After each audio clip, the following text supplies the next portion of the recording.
Hey everybody, this is ex Wallkill Bethelite here, and I was just watching 60 Minutes, and on the program they were talking about ISIS going in and taking over areas that were inhabited by Christians. And from what they were saying on 60 Minutes, when they do that, people are told they have to either convert to Islam or their version of Islam or whatever it is, or they're going to get killed and uh, they'll take their families and all kinds of different things. They've got them desecrating churches. Now, why is this of interest other than just basic crimes against humanity? One thing that is of interest is this is going on near, I believe, Nineveh.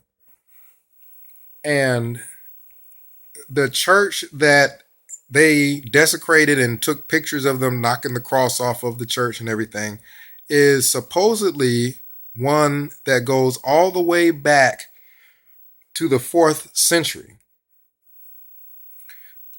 overlooking a Bible land. And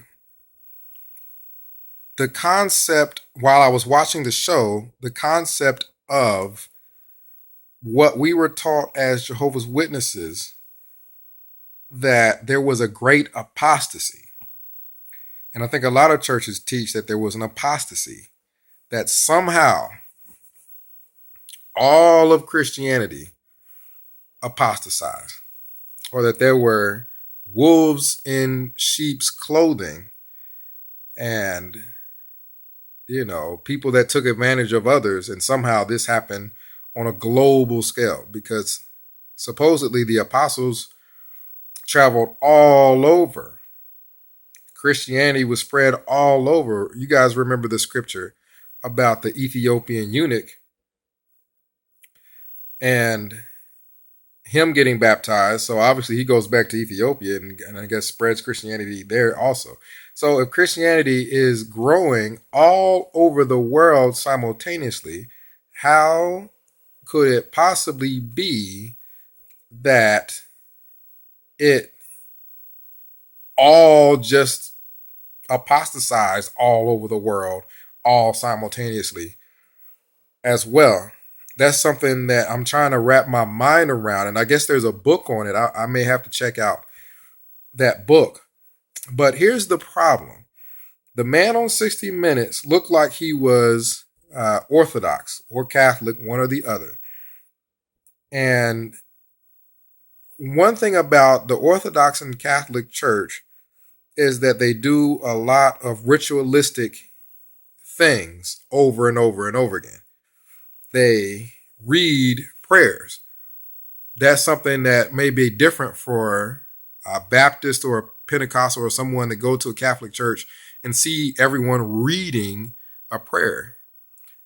But they do this. So this monastery that ISIS took over, they were reciting prayers in Aramaic, supposedly the same language that it was spoken back in Jesus' time.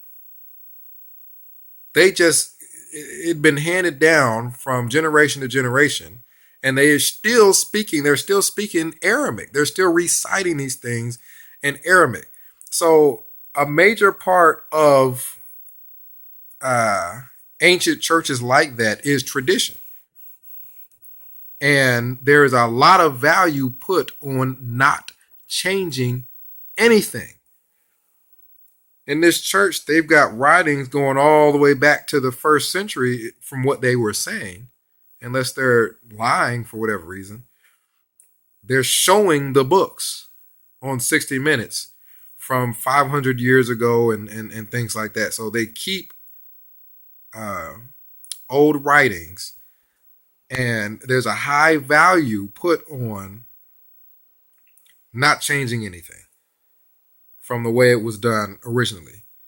So if that is the major emphasis with Catholic, with Orthodox, and even Oriental Orthodox, with all these groups that are all around the world, and they all are basically going through all kinds of effort to keep everything the same, how is it that everything changed? It doesn't make a whole lot of sense to me, because even if some churches did apostatize, others wouldn't have. And there's more writings in Christianity than just the Bible. There were writings from people who were Christian dating all the way back to the early church, is what they date these writings from. So it's not like we have no idea what was taught or what was going on at that uh, time.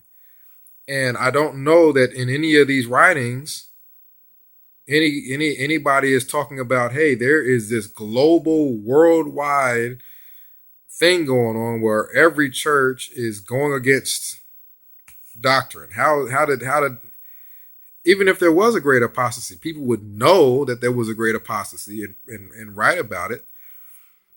And we know because they still have all those things. They still have a lot of those writings. So if a church in Rome was totally apostatizing, a church all the way in Egypt somewhere wouldn't be doing the exact same thing. And a lot of these churches all over the world, the ancient churches all over the world, ritualistically do over and over again pretty much the same thing. Even though there's a difference between Catholic and Orthodox, a lot of their service is the same because they all try not to change anything. So you get yourself into a tough situation, really, to try to just figure out, okay, if there was no great apostasy, well, to find the church or congregation, if you want to call it that Jesus started, you would want to just go back in time and see which one was the earliest one, because that one would still be the same one today. And of course, you end up, if you decide to go that route, you end up having to look into the Roman Catholic Church, the Greek Orthodox Church, the Oriental Orthodox. It's not as simple as just saying, okay, well, it just goes back to the Catholic Church. Because that church, I believe, I could be wrong, but if you go all the way back, it was called the Universal Church, and at some point became called Catholic, meaning universal. And it was one. It was one church at one time, from my understanding.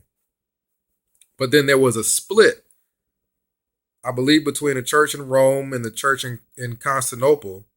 And then you have Eastern versus Western. You have Eastern Orthodox, and then you have, the church in Rome, the Western church. So even if you say, well, there wasn't ever a great apostasy, I can figure this whole Christian thing out by just going to the earliest church that we know of. Even that church split. And you can't just say, well, which one was first? Well, it was one at one point. Then it split into two. So they both go back in time just about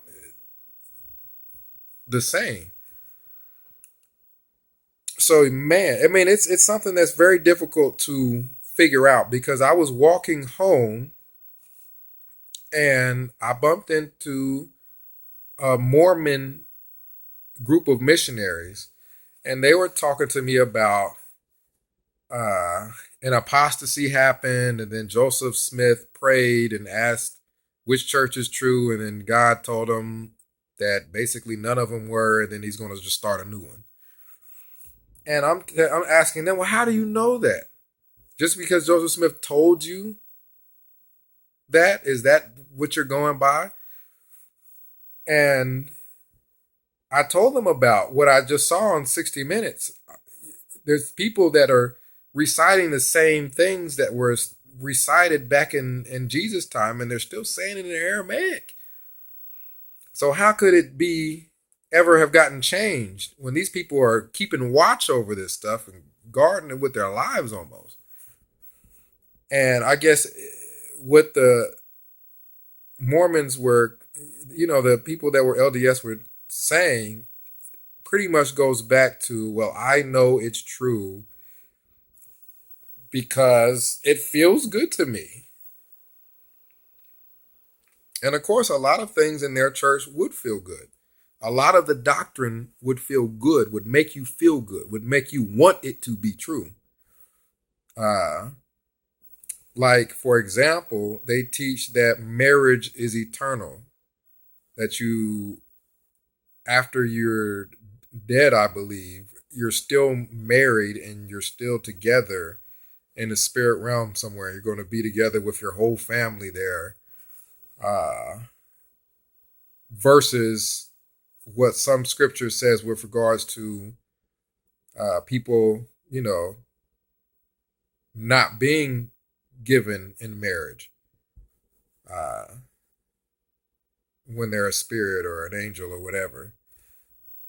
They also have lots of fun games on Mondays. A lot of their churches have got basketball courts in them. I mean, they tend to be pretty nice, cool people.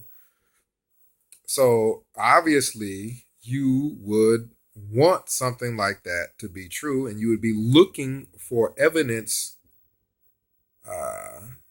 to support what you already are looking for to be true. So I got into a conversation with them, and it seemed like we stood there and talked for an hour, because other than they like it, they want it to be true, there wasn't really anything other than, well, pray and God will just tell you. And it's like, it can't be that simple. If it was that simple, there wouldn't be 1,000 different denominations if all people had to do was pray and ask. Joseph Smith wasn't the first person to ever do that.